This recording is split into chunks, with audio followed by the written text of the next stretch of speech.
Javier woke with Rafael's arm across his waist. He lifted it and moved toward the edge of the bed. We have to open the stand. Javier stood and reached for the trousers folded over the chair. His orange shirt was missing. Rafael lay beneath the sheet wearing it. I was going to wear that this morning. Then you should have guarded it. Javier pulled a clean shirt from the wardrobe and threw Rafael's trousers onto the bed. Get dressed. You enjoy this. Enjoy what? Bossing me around before breakfast. Javier buttoned his shirt. Because you won't wake up. I need coffee to wake up. Rafael sat and caught Javier by the hips. 5 minutes. I'll make the coffee. Rafael released him. This is why I love you. In the kitchen, Javier packed bread and fruit into a bag. He poured 2 coffees. Rafael entered, fastening his trousers. You know where my keys are? Check your pocket. Rafael reached inside and pulled them out. You put them there? Last night. Rafael took the coffee and a piece of bread from the counter. That was for lunch. You packed 6. Get ready. Rafael bit into the bread and lifted the coffee. By the time they reached the plaza, the fountain had begun its morning rhythm. Javier set the bag beneath the stand. Rafael placed the canopy pole against the table and reached for the cups. They go on the left. Javier said. I know where they go. Rafael set them in place, leaned across the counter and kissed him. Now stop bossing me around. Gael entered the plaza beside Andrés. Andrés carried the guitar case across his back and a paper bag beneath one arm.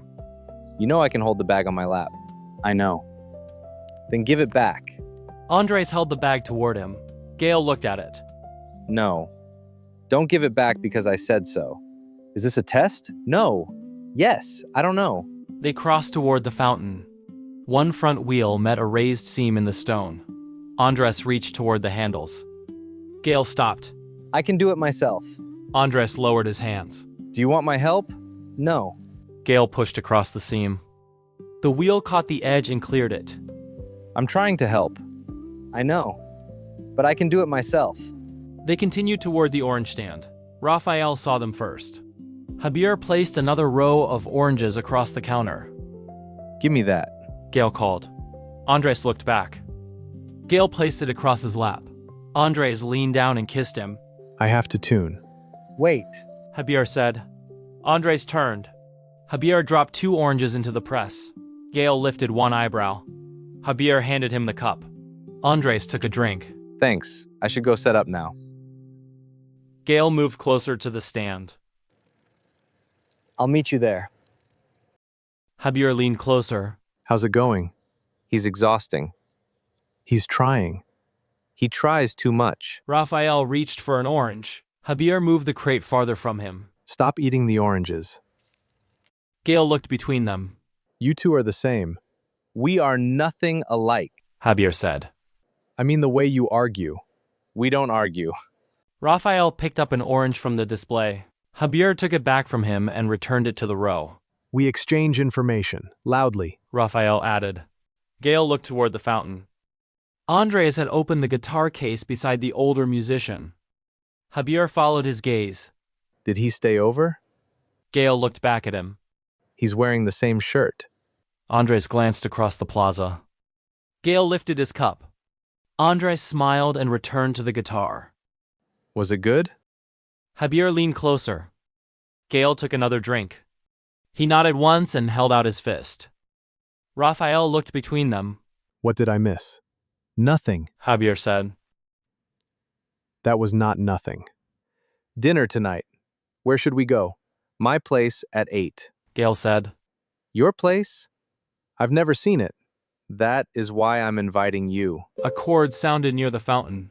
The older musician adjusted his guitar. Andrés stood beside the open case with a small notebook in his hand. He read one line, crossed it out, and returned the notebook to the case. Gael narrowed his eyes. What is he writing? The first song began near the fountain. Andrés played through the opening verse. Gael finished his drink and set the cup on the counter. I'm going closer. Javier looked toward the fountain. To listen? Gael turned his chair. To investigate. He rolled away from the stand. Andrés knocked. Gael opened the door. Did you bring the bread and cheese? Andrés raised the 2 bags in his hands. Gael moved aside. That smells good. It should. What are you making? Orange chicken. You put orange in the chicken? It's Seville. We put orange in everything. The apartment opened around a low dining table. 3 backless stools were stacked beneath one end. The kitchen counter sat lower than most, with open space beneath part of it. Andrés pulled out the stools and placed them around the table. Leave the side near the kitchen open. Gael said. Here? Andrés shifted one stool. A bit farther. Andrés moved it again. There. The plates are in the upper cabinet. Can you get it for me? Andrés glanced toward it. Upper cabinet? Yes. He opened it and placed 4 plates on the table.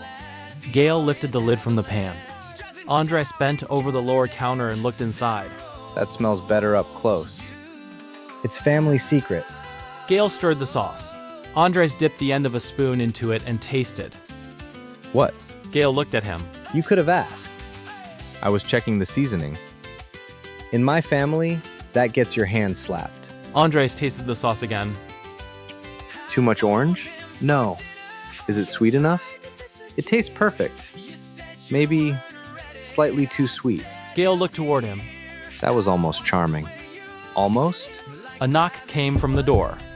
Andrés opened the door. Javier stood outside with a bottle of wine. Rafael held a bunch of yellow and white flowers wrapped in paper. From the kitchen, Gael looked over. You brought flowers? I chose them. Javier tried to stop me. He said wine was enough. It was. Javier said. It looked lonely. Rafael brought the flowers toward Gael. They're beautiful. Thank you. I knew you would appreciate me. Javier placed the wine on the table. Where are the glasses? It's in the upper shelf. I'll get it. Gael arranged the flowers in the jar. Rafael took a piece of bread. What was that? Dinner hasn't started. I was checking the bread. With your mouth, it's the most reliable method. Andrés brought the glasses to the table. Does he always tell you what to do? He ignores me. I hear everything. You follow nothing. I follow all the important instructions. Gael balanced the pan on a tray across his lap and carried it from the kitchen. I've got it. So do I. Andrés remained beside him until Gael set the tray on the table. Javier poured the wine. Welcome to my home. Once everyone settled, Gael served chicken. Andrés reached for it. Gael moved the plate from his hand. I can do it. Andrés sat back. The table fell quiet. Javier set the serving spoon beside the tray. He is trying to help. I know. Gael said. Andrés looked at him. Then why does everything become an argument? Because you decide before asking. I see something and I act. Most things here work for me. Most. Andrés looked toward the upper cabinet. You can't reach that. I don't need to reach everything. But when you do, I'll ask. you shouldn't have to. I'm trying to make things easier. I know. But I don't want you fixing my life before I tell you there's a problem. I'm not trying to fix your life. Rafael rested his forearms on the table. He means well. Gael looked at him. I know he means well. Rafael took another drink. Meaning well has caused trouble at our house too. Usually yours. See? The tension loosened. Gael served Rafael another piece of chicken. For a while, the conversation moved through the meal. Javier mentioned changing the sign above the orange stand. The lettering is fading. It has character. It has water damage. People know what we sell. Andrés looked between Javier and Rafael. How did you two meet? Rafael smiled. Javier reached for his glass. We had separate stands.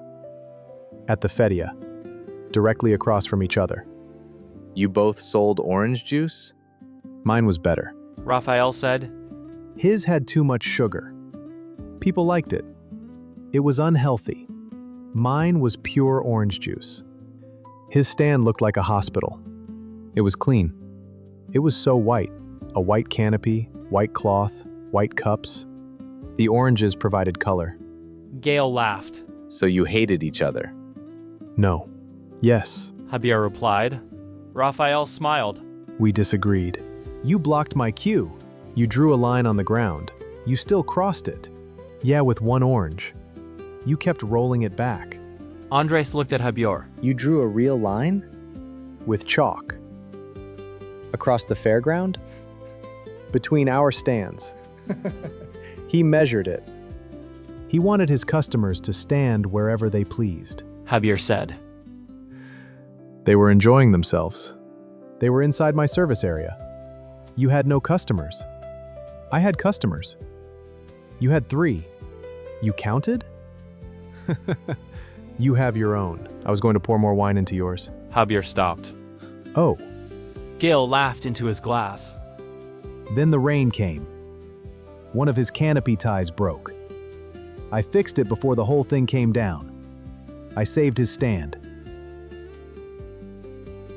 I saved you from crying. I was not crying. You were close.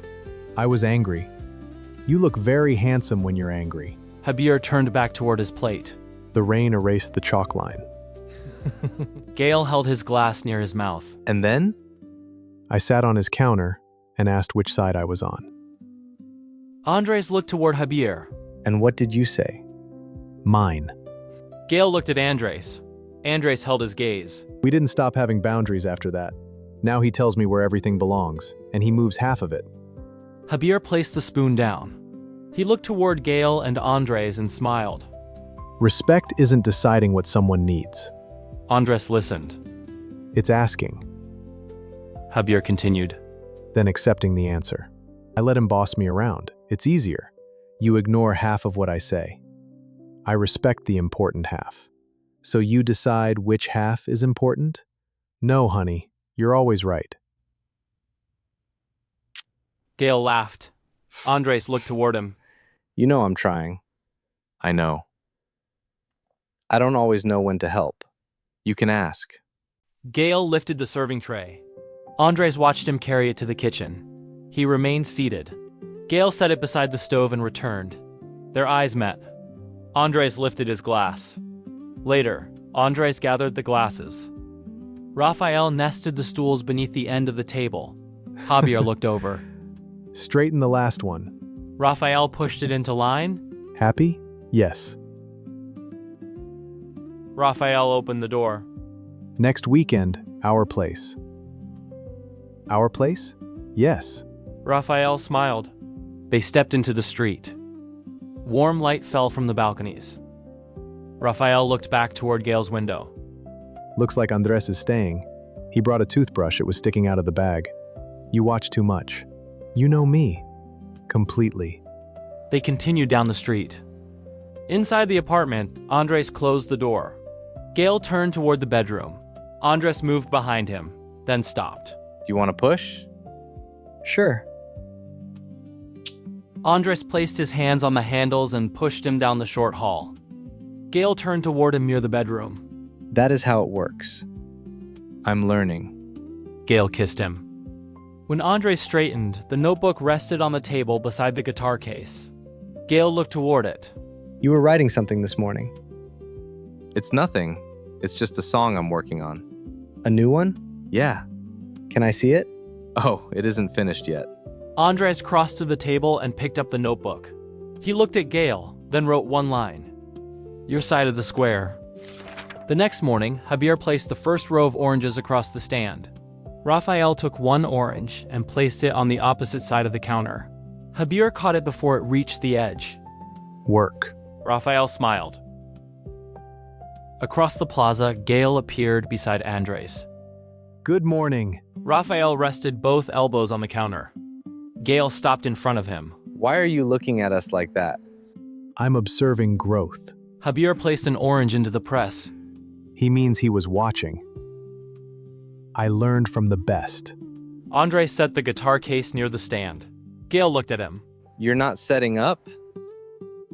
Javier handed Gael a cup of juice. Andrés reached for it. You stayed up late. Wouldn't coffee be better? Orange juice does the magic for me. See you later. Gael moved toward the fountain with him. Javier watched. You're smiling. I'm pressing oranges. Andrés placed the notebook beside the case.